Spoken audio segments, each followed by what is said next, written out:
Ndamira pamberi pedare ramambo mutasa. Ndamira pamberi pedare ramambo mutasa. Zvisa zvava ndezvechokwadi. Zvese zvandichataura ichokwadi. Ndikaimba chaswa nemoto. Ndikanyeba ndicharaswa nemoto. Mwari arimubatsirawo. Mwari arimubatsira. Pamusoro itsanga. Ndine nyaya yangu nababa musi wa mati. Alright. Ndine nyaya nababa chikora.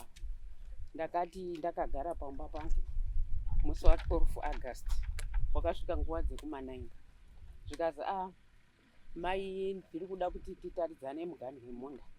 Ndakati inini handipo bandirombobuda kune kwandiri kuenda ndichazodzoka zveshuwa ndakabuda ndandiri kuenda kumakirabu yemadzimai kubva ndazodzoka kuma4 pondakadzoka kuma4 ndakasvika waungana nemhuri dzavo nevazukuru wavo wari 6 wakati madzoka tatakakumirirai uyai kumunda. Ndakabuda ndikati asi ndinofane nzara ndikutosvika zvikazi wazukuru wangu wauya ndivanoziya mugani mamirire ezvakaita. Ndakati zvakanaka ndobva ndabuda ndobva ndafamba inga 30 kilometers kubva paedu pangu kusvika pachidziro pari kutaurwa pacho. Ndobva ndikati iwewe Shai namemo nawe mugani hamuuzivi here ndiratidzei paigara mbuya wenyu pamatongo pacho wazukuru wacho akati isati chapaziva. Ndikati saka mandidaidzirei pasine zvamurudi zvamuri kuziva. Kona rechidzere mamiriro anoita chidzere kudai madhomeni ekare anga asikaisiyi kuti kondiwa rinokwira nepamusoro, kondiwa rinotenderera kudai rokevha rozoita straight rakumberi. Saka parinokevha kudai ndipo warutaura kuti ngepedu. Asi makore ese andagara pachigara mai wacho pachigara hanzvadzi yacho pamba ipapo hatizi kumboshupana apa. Iwo wakauya 2022 apa manje apa ndo wanoenda kudini ndakushupana nawo. Ndapedza pakabva pauya mukunda wachakati iwe wakajaidzwa unojaira kuba minda yewani wakaba munda uri pamberi apa nekuti wanga uri sabhuku haurohwi unewozunzwa hembe. Musikana wacho mwana wabva ndikakata hembe ini ndikati ungajairawo ini bva ndakakatawo yake. Ndikati chinditanga iwe kundikandira chibhakera wakati handitsveta.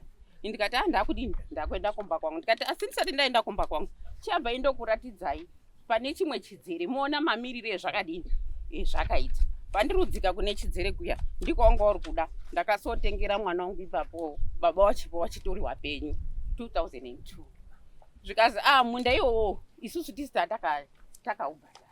Saka munda iwowo takaubhadhara ndakanetsana nawo ndikati aiwa inini panapa kuti ndizogare mumunda imomo mumudzi wemunda ndimai nyakundibara inini ndiyane munda iwowo. Saka mai wakabvira wanditi mwanangu kufa kusina kudangwe mangwana ungazosara uchinetseka ukabara wana wakomana wakawanda watatu. Saka uya ndibva ndaenda namai wangu kubva wadaidza hanzvadzi yavo zvikazi uya kuno bva wauya zvikazi ndimi makasara pakati pacho papakati iwo wanga wasiwo futi waridzi wemunda nekuti baba namai wacho ndiwo wanga uri ridzi wemunda wakafa waizi Charanga. Zvikazi pamberi pacho pabva paiswa maidanga uyo akabva atama kuenda kumapurazi haana kupa munhu munda wakandosiya wakadaro. Saka maidanga asiya munda wakadaro hanzvadzi yawo wakatotanga nimai wacho watotangawo kurima pasikataudzi pasina nei wachingorima. Saka mai wazouya ndiwo wakazochinja zviro izvi. Mai wachinja ndakabva ndatora mwana wangu firstborn ndikati chiwaka wakati wakaturumzi yake pamunda ipa. Ndipo wanozoti musi wa 12 August iwowo zvikazi hapana uchapagara pana awa baba bva waenda kotora zidzembe iri redemo bva wauya zvikazi inini ndoda kutosiya ndatema mwana wacho musikana iyeyo kundibata hembe. Akati temai baba. Akabva watora demo tanga kutema migupa ichidzagwa mumunda muno. Ini bva ndaita U-turn bva ndadzokera kumba kwangu ndikati zvekutaura zvinodii zvinonetsa. Kwabva ndasvika bva ndagara ndibva ndachifunga kuti saka tozodini. Musemandi tanga nditori mumeeting nachangamiri naAisha Mungana watori kuadresa nyaya dzechikoro. Handisaziva kuti watosangana nemwana wangu panze zvazvaitika Friday wanhu wachizinga wadhare makomba ngawachere chinyi makomba. Saka ndakaita zvekudhara nemombe kumba kwemukomana iyeyo. Awa baba wako vatora badza rawo matarwa mombe imomo naro wakati chere apa ticheni mara inosumuka enda pamberi wosumuka enda pamberi tambe zvakadaro Saka zviro zvizvi zvinozotikonzeresa kuti mangwana tichanetsana. Saka ndakabva ndauya kuno ndatora chinyi samoni ndikati ngatichiende kuchidare togadziriswa. Ndio masoko angu. Alright, it's okay. Ready. Pamusoro Changamire, pamusoro iwadare.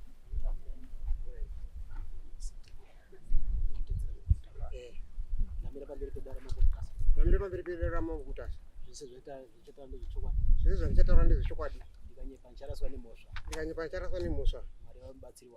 Mwari ngave mubatsiri wangu. Pamusoro Changamire, pamusoro iwadare.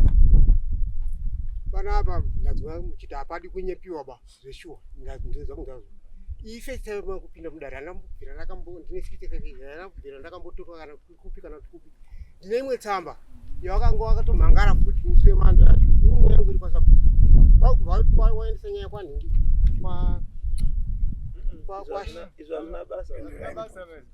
kana yatoya kuno yakutovharaidha tumatalenti kwese turi pasi. Alright. Saka tusina basa kuti aenda Alright. Regai ndichikutsanangudzirei. Taurai nyaya iri. Minda yedu yakaita parro kudai. Hawasi womunda wawo. Hawasi wamai wawo ba. Ndewa wamwene wawo. Mbiri dzawo vachadzinga. Musataure zvataura mai. Pindurai kuti zvataura mai ava ichokwadi ere kana kuti kunyepa. Pane chimwe chamanitaurira. Zvamatoratidza kuti imi ndimi makunyepa mani. Statement yemataura 1 iyo yabva kubudisa kuti muri kutonyepa. Matoti handipa mai wake bandipe pavamwene. Kana pari pavamwene wake ngepake. Wataura 1 statement asi 1 statement iyo. Iyo handitoti mai wangu wakandibereka. Iwo zvokutaisa mafacts handi zvako ba. ndepani Ishu iripo kuti chemero ndepani. Saka kana pasiri pamai wavo pari pavamwene wavo. Iwewe ndiwe sazani wake ere? Ndiwe sazani wake. Saka wakupindapo sei pamunda? Iwewe uruziva kuti ndiye wamwene wake. Iwewe uri kuuya papi pamunda watezvara umwe munhu. Aiwa. Ndutaura munda wawo. Handisitaura munda wedu bano. Aiwa zve. Iwe utaura wawo sei usikatauri wawinga padare para? Padare pana wawinga munda wawo here kana kuti munda wawo wauri kutora? Wedu wacho ndizvo kutaura wedu wacho iwoyo. Iwo ndo wakatitorera munda. Saka iwe wanga kutaura sei? Ndo wakatitorera munda ibigini kutangisa kwacho. Terera ndina kutaura. Ukata bigini yambunzi isu tinoteerera baba. Andingazvati kuvhunza nezvawataura here? Andingata kuvhunza zvawataura. Chakuvhunza zvawataura. Isu hatikuvhunzi zvawasina kutaura. Wataura first statement yako yataura kuti munda wataura kuti ndewamai wavo, handi wawamai wavo, ndewawamwene wavo. Watopedza vatatoona kuti iwe hautoripa. Dai wanga kuti munda wataura handi wamwene wavo ngewe wangu. Tovataziva kuti pane nyaya. Asi pekutoti wataura kuti handi wamwene wavo asi ngewe it means kuti iwe haupo. Ndutaura munda wawo kuti ndakapiwa nawo. Uyu uri kutaura nezvaunei newewo. Because hauna dispute. Teererai munda wangu wandutaura. Ini nditeerere manje. Ini nditeerere manje. Kutsanangudza nyaya yacho mamiro yakaita. Ndo ndinasi kutsanangudza.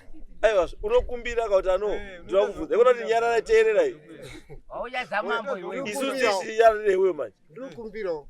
ndozvinezwa mai Wauchitaura manje. Shita, iwo ndasoenda kuti usataure nyaya isinei newe. Kana yakudara wati first time yakudara ndi. Saka kana yakudara unongotaura nyaya yawinga kupi? Kudare. Isinei newe ita sei? Iwo zvawinga pano ndezvemunda wako. Uyu munda wamwene wake uyu. Wasezani wake haunei newe. Saka don't talk about that. Alright, Saka iwe charo newe wako waunza uri munetsa nawo. Chete. alright. Nyaya iri apa ndeyekuti ini ndakanga ndisipo. Ndaigara kwamurevo uko. Alright, taura. Pamba apa paigara hanzvadzi yangu, mai paigara ubereki wedu, wanofunga wataura mai wataura nyaya yacho, paigara ubereki wedu. Wabereki wangu ndokuzofa kubvasara hanzvadzi yangu bva yakurwara. Ndobva ndafanirwa ndiri kwamurerwa kwenda iri mhangu fodya. Ndokubva ndauya, tichisvika takasvika kuma1 usiku. Zvokusvika usiku hazina basa. Hanzvadzi yangu bva yakutanga kutochema. Ndikati ko chii? Zvikati wanarondidherera asi ndarwara. Wanarondidherera zvekuti. Ndikati nenyaya yei zvikazi mai Given wakangotora mwana wawo kwakuya kogadzika kumberi kwemunda wedu. wangu ari acting sub. Anzwa sanangura. Eh. Kana wakagadzirwa kumberi kwemunda wenyu. Handi munda menyu ba. Kumberi kwemundu. Kumberi kwemunda Munda wedu wenyu. isusu. Kumberi kwacho. Uziko yo. Munda wenyu uyu. Kumberi kwacho. Wari uri kuchema kuti Mike unoenda kogadzika munhu kumberi kwemunda wenyu. Shona yako kainokwana. Hausi munda wenyu pamagadzikwa munhu. Munhu agadzikwa kumberi kwemunda wenyu. Saka zvinei newe izvozvo. Akuzi kwenyu. Mbongwambura. Wataura. Aya tuka kumberi kwemunda wengu. Ekwenyere. Wakadzika mwana wakadzika kumberi kwemunda kati memunda wedu isusu. Aiwa, akaona ndora. Tandisi zvauri kutaura ndozvatokubvunza. Andi ukataurayo kuti mai akagadzikwa mukati memunda wedu. Yes, there's an issue to we listen. Yeah. Kwani kumberi. Ndinokuti wakagadzikwa kumberi kwemunda wedu. Zvinoda kuti teerere mai. Wakadzika mukati memunda wedu. Chenda mberi. Alright, enda mberi. Ndokubva ndikati saka makaenda kwa sabhuku here. Saka kwa sabhuku handina kuenda ba. Nekuti mai wacho awandi wangati sabhuku we. Saka sabhuku kwa sabhuku wandakuenda kuno. Ndobva ndadzokera hangu. Ndanda kurima nyuki kwawe. Kwa mutasa kwa brain mutasa. Ndakakusvika ndimbiya kukwenda. Watora izwa bambo. Usatipedzere nguwa ba. Dzoka pamunda zvese zvokuti urima kwaBrian Mutasa zvese hazvina nebasa ba izvo. Isu tude nyaya yemunda uyu. Anditi wati tete hana kumangara watorerwa munda asi hana kumangara. Anditi ukapa reason yekuti hana kumangara nekuti mai awo ndiwo anga uri sabhuku. But mai awo handiwo anga uri ishe ba. Pamusoro pasabhuku pana ishe. Sei musina unomangara kuna ishe. Saka kunyarara kwenyu kwakuri kwekuti dai mboya nhasi dai anga achiri sabhuku. Munodai makandonyarara. Ndati dai mbuya achiri sabhuku nanhasi munodai makandonyarara. Wakandonyarara nekati zamangara ndeuyu. Indakamangara na sabhuku wanoziva nyaya yacho nekomiti yesu. Sabhuku aiwa. Amangara kudare riri hasi sabhuku. And hasiwe. Amangara kudare rino you really respondent kuno. Complainant ndeuyu. Ndiye amangara kuti ndiye muchirumba. Imuchiri kumba abusani mamangara. Alright, okay. Asi ndakamangara kuna sabhuku. Tati nyaya zvika kunoku yasviswa namai awa. Imime yenyu nyaya abusani madi. Muchiri kumba ichiri uko. Kuruzanezvo. Saka ndosaka tikubvunza. Zvese zvoutaura bambuka. Tinoti tikubatsire baba. Ndosaka tikubvunza mukwesene kuti watiwe wapuna kumangara kuna mai nekuti anga ari sabhuku. Andizvo. Tobva kuti saka muri kutaura here kuti dai mai wawa wachingori sabhuku nanhasi. Munodai makandonyarara. Ndizvo here? Wangori sabhuku nanhasi. Inda ndisipo papa ine hanzvadzi yangu. Hausupindura mubvunza. Handauti anga aripo ndiani ba? Ndati munodai makandonyarara here? Yes or no? Hatinenge tinombonyarara. Munodai takatoisimudza kare. Hamuna simudza kare. Alright, tete yenyu akafa rini? Tete akafa 2016. 216. Which means kuti mune 10 years makanyarara.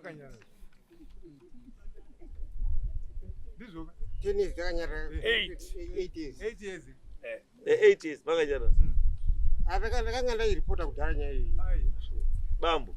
Ndati mune 8 years makanyarara boss nyaya yenyu tatanga kuizwa nhasi. Yakanzwa namai yako. Nhasi. Alright, izvo makaimangara kwamakaimangara. Makaimangara kwani? Kwa mai Kashari. Mai Kashari akagadzwa rini? Mai Kashari pani hayi bani ndatiyo. Ndati mai Kashari akagadzwa rini? Last year. 2016. Mai Kashari akagadzwa rini? Gore rapera. Vanoziva ndiana? Ndati mai Kashari akagadzwa rini? Gore rapera. 2023, 2022, 2021. Ndo pakagadzwa mai Kashari. Saka kubva 2016 kusvika 2021 mama kamangara kunani? toli kusika 2021 ndakamangana maikashari ndikuti akati ndo zaduta kana wakamangana na mama yake it means kuti wane gore waripota nyaya yako 7 years this silence mira 7 years makanyarara 1 year ndio maripota kunani kuna maika kyari maripota kuna maika kyari over adini maikashari wakati ati pane papa ni dispute yakanga iri wakati tatakwenda to my elections usatoti zvima elections mariwe tauda zveminda panapo to my elections wakati chatuma komiti yacho mai manje wauntauri kwa kune sadiki kwakazoita sadiki kunini sadiki aiwa kunei aiwa my elections nemunda wako wezi kana maika kyara ali position ipi kuma elections inomisa nyaya yenyu kuti iite pamusoro pwenyaya mundo ende munhu akafa it's out of topic ka iyo kana wachifira kuti munda ngautore ngaugare nawo uri koti andizvidzira be akuramwira aritovarenda munda kozi ndiye amangarirwa saka no izwa bambo zvauri kutoita zvakatonaka kozi ndiwe amangarirwa because amangarirwa ndiwe arenda saka iwewe chibva pamunda pana mambo tinoenda nemi kudondo tinomutora kudondo bambo topedza nemi anonzi mamonya matete manje akamaona bambo hatisi kukudzvinyirirai muri kuna zvitaura tiri kutaura kuti maifanira makaita ichi neichi hachina kuitwa ichi hachina kuitwa ichi hachina kuitwa ichi hachina kuitwa handiti asi mudaona mamuita muri kuendera mberi nechinhu chakadii chakashata chisiricho handizvo hamuzvipilendi ba kana muine dispute hamutangi maenda kochera makomba mumunda warimwa nechii neumwe munhu ndo mhosva manje kuti mwe munda warimwa neumwe munhu imwenda kochera makomba imomo handizvo muno ndipo madai makataura kuti makadzoka na maikashyare nyaya yedu yakutora chii nguwa isina kuita sei isina kugadziswa gadzisai nguwa because ona izvi zvakuitika nguwa yekutorima yakudii zvamakaita makatora mutemo vamauisa mumaoko enyu maikashyare wangu asipo wakazvani mari muzi maikashyare iyo zvikana kwakashyare kudiwa hakuna munhu ari kutonga here akamira akamutaurira anozviziva bambo munhu wese wari kuziva sei wasiri kutekenyeka maikashyare uri kuziva wakasiva namaikashyare uri kuziva waripi where are they ngauya izo maikashyare wakadzoka uri munomu usaka uripya saka izvo makaripota nyaya yakamati mudu wakudari nenyaya muda kuti iye azotonge after ini ndatonga ndati uri kuti inini anoti enda wozwe wozouya mini kuti ada kuzotonga after ini ndatonga ndizvo anofanira kutonga ndiani anofanira kutanga kuyananisa ndiani ndi maikashyare maikashyare hatongi nyaya anoyananisa chete kana kuyananisa kwaramba yoenda kudare rekutanga kwa headman kwaishe rozobva kwaishe roya kupi kunoko kana yatobva kunoko haichadziki kuti kuna maikashyare ba wozvatiita kutara paramba ndizvozvo zvachatiyedzera kuzvida kana usazvida muri mambozichi nyaya ba imi mamuri kwamuriwa kai makaita kutodaidzwa wabva kwamuriwa kai nditete handiti tete aibva afa asina kusorovherai zvinhu zvakakudaidzira tete akangokudai kutaura problem yamusina solution saka you are now acting on zvinhu zvakataurwa natete asina kutaura zvinhu zviri concrete tete wacho tete akangokuchemerai bazovataura kuti unoimida uyo izwai bambo aripi padare pano mawitness anouya kudare bambo hai ndikubhava bangu yadare anouya kudare wobvunzwa zvaanoziva saka uda kuti ndisumuke panapa ndiende kovhunza maikashyare kumba kwake kuti unoziye nezvenyaya saka anofanira kuya panapa ndiani wakamborerenga here samoni rinoti chii kana uri kuya kudare uya neumbowo hwese hwauinawo nembowo dzako dzese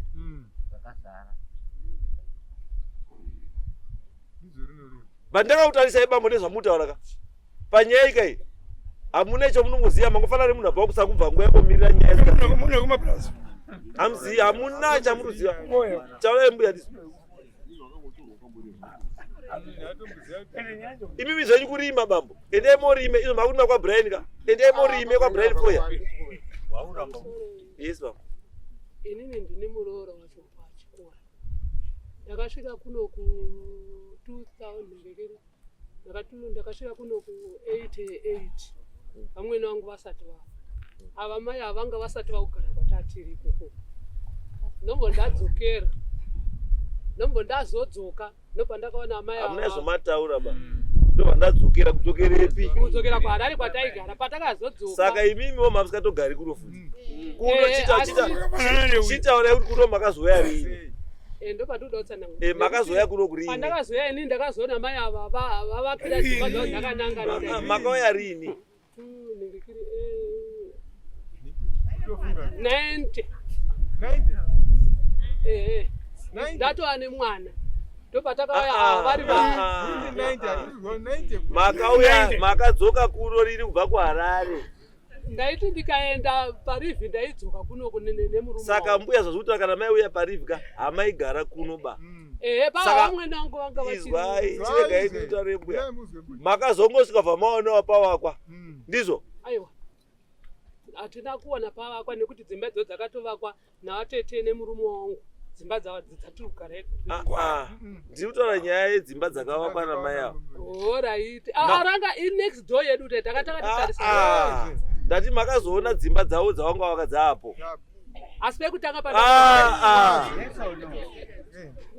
Muruzambuya, ndati dzimba dzakavakwa neava makangoonawo dziripo. Aiwa dzadzisati dzapo. Asi pamakazodzoka kubva kuHarare makazoona dzavo. Ndopa ndakaona dzanyowani. Meaning kuti the arrangement that was made kuti imba idzodzo dziwepo dzakaitwa in your absence. Saka muna chamunoziva. Aiwa mumunda mavo kwete medu. Mumunda mavo. Ndati kuti ndopa wakauya isusu timba tazouya ipapapo. Tazodzokera kuHarare ndopa takazoona vatete vavo kuti mai pavakashayika nomutauya kurufu. Ndombo tadzokera kuHarare vatete ndopa vakatanga kurwara. Vatete vatanga kurwara ndopa takauya isusu. Tete vakazofa tatova kuno. Takuno kunombo tanopesa kurima foje yedu kwa Mutasa. Tapedza kwa Mutasa ipapa. Alright. Tadaro manje. Nombo tazoona ipapa takaona Mike kumberu. Chatakazosumudza musoro ndechekuti vakazotora futi umwe munhu kwakuisa futi mumashure maMike mudhundu redu irori. Mukati medhundu redu. Izvezvo. Nombo tanyarara. Mirai. Kana muri chakazokukachamedzai ndechekuti akazotora futi umwe munhu. Ndobva amwisa futi mudhundu redu. Wimisi chakazokusumudzai imimo munhu wechi2. Ko sei musina kusumuka pamunhu wekutanga? Pekutanga apa tina kusumudza musoro pechitu ipapa mirai. Sei pekutanga musina kusumudza musoro kana panhu papari penyu? Rinotori dhundu redu iro. Ndati makazosumudza musoro pechi2. Pekutanga sei musina kusumudza chisoro? Patakazosumudza musoro ndipekuti pamberi apa pawanga waitsanangudzwa pachidzira. Ndopakatangira ipapapo kuti tizoona pakutaudzana. Nokuti pesa amuzopindura mubvunzo ba. Ndati mubvunzo makaona munhu wekutanga mukanyarara. Maona wechipiri ndopamakazosumudza musoro. Takazosumudza pachidzira. Pachidzira papa pechingani? Ndopa wanga kuti apa ndipangu apa tikati pechidzere papa pechingani? Papa pechitatu. Handisi ko pekutanga makadi kusumudza musoro? Apo pekutanga papa ina vatete. Pechipiri? Pechipiri ndo patakazoudzwa patakadedzwa tikazoenda kwanaona mai. Kechitatu? Kechitatu ndo patakazonangana nawo inini naiyo. Kuzoti tikati vaiuye kuzomhangara ipapa. Imi mpenyu pamunogara mune penyu pamakawaka ere? Idzodzo dzimba idzodzo ndidzo dzedu dzatakatoa. Ndati imimi nemurume wenyu mune here penyu pamunoti imi tisi takawaka? Hatina pedu patakavaka nekuti isusu tisi wechidiki matopedza. Ndosaka muri korima kwamurehwa, muchorima kwaBrian, muchorima uko. Mirai, muchorima uko. Mwaigwenda korima uko sei muine penyu pekurima? Chinoti muende kurima kwa Brian komuine munda wokurima chi. Vatete vanga vachiri kurama saka inongori Saka imimi mango maini herita mama kamira kuti vanhu wafe. Mozouya kotora zvewo wafi. Muhamazviita zvenyu. pasi pawatete ndipamhama. Saka tete angari kuiteya. Kwakuri utongogarawo waipapa. Kugara tete anika mwana yepo. Saka mauto kuti mimi mutoni ne-right yepamba munereka tete. Ini ndini munorora wepo ndino. Mwana ko tete ndi mwana yepo. Avaenda kunororwawo kwavo. Ndakasiya kai. Gare pasi.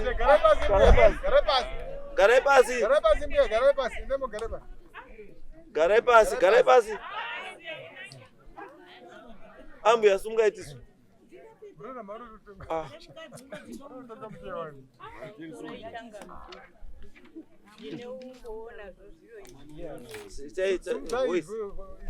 Ndine umboona zvonge kuti inini ndiri chibarwa cheimomo. Avo vari kutaura vanhu vakatopiwawo nzvimbo yekuti zita renyu ambuya zita renyu Mbuya Dipora. Mbuya Dipora. Wakapiwa tete wavari kutaura wakapiwa nzvimbo yekuti wagare. Saka iwo nemigana hawaidini. Hawamboizivi. Chokuya kodini kogara izvo zvinge kungatete pasisika. Saka mugano waitofanirwa kunge wachitaurwa nawo kuti tete wenyu ndaigana naye ndaiguma apa. Ndichiguma apa. Woteerera zvokutaurwa nawo nechigari chepi. Ngekuti iwo ngo vari kwamureva. Saka izvo vari kutaura izvi ndiwo anonzi manyepo ndokuya kopamba vanhu vane nzvimbo dzavo. Plus again kutaura chinhu politics dzekodi murapa ndodziziva. Politics dzekodi murapa ndodzidii. And the reason why Maika Shari asina kuya pano is because of politics dzekodi murapa dzandoziva ini. Mazaza ndikutaura politics dzati Maika Shari asauya ari pano kana kamumiriri wake asauya ari pano is because politics idzo ndodzidii. Saka imi machoverwa mberi wandobva wahwanda kuseri kwawo nepolitics dzavo dziri kuseri dzatoziva isusu.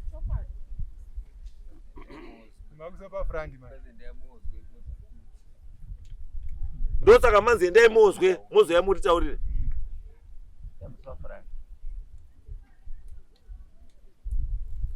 Mazaza ndikutaura vakomana dzikaiko before Friday munoone parutaurwa then ndopa decision but next court case not court session. Dzikaiko by Friday vari kuyaiko Friday watarise chii vakomana wavo. Asi chandiri kutaura chete ndechekuti zvamunoziva pindurai, zvamusingazivi musaite sei. And chandisina kuda is the attitude towards waridzi wemisha. Kana uri muroora mumusha mawakapinda muna amwene natezvara newana wavo. Wana wavo zvinorova wana tete nevanakomana. Muroora iwe haupindi mumusha uchidzinga tete. Tete ane right yekugara pamusha pababa wake namai ake kusvika afe. Alright. Udati iwe akabva mubaba wake namai ake aende. Iwe ukatibva nekuti ndini ndaroorwa nehanzvadzi yako. Iwe hanzvadzi yako murume wako chaifanira kunge uri kuita ndechekuti murume wangu enda ukumbira shamwari tichaure nemhuri tiendewo pedu tisiweka hoko tiwake panoti chii pedu. Tsvagai panoti chii penyu apa istate house. Tete dai anga asina kuroorwa iyo munodai muri mukoti natete nhasi akutoti achadi kuona ipapo.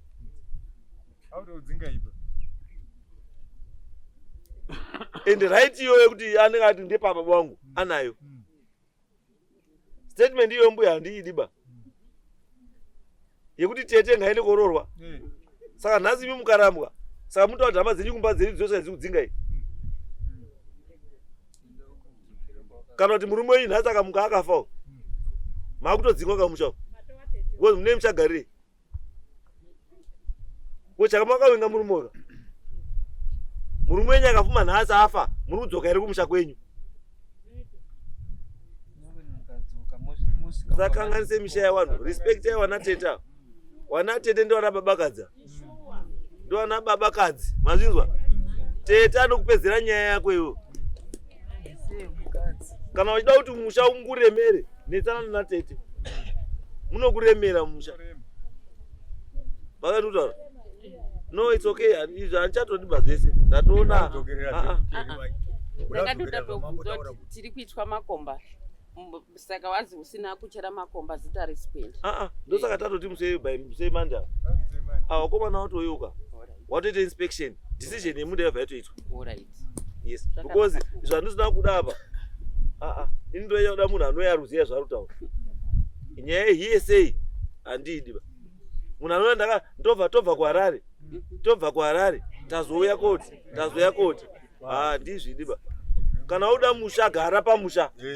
Unomirirei kuti vabereki vafe? Next case.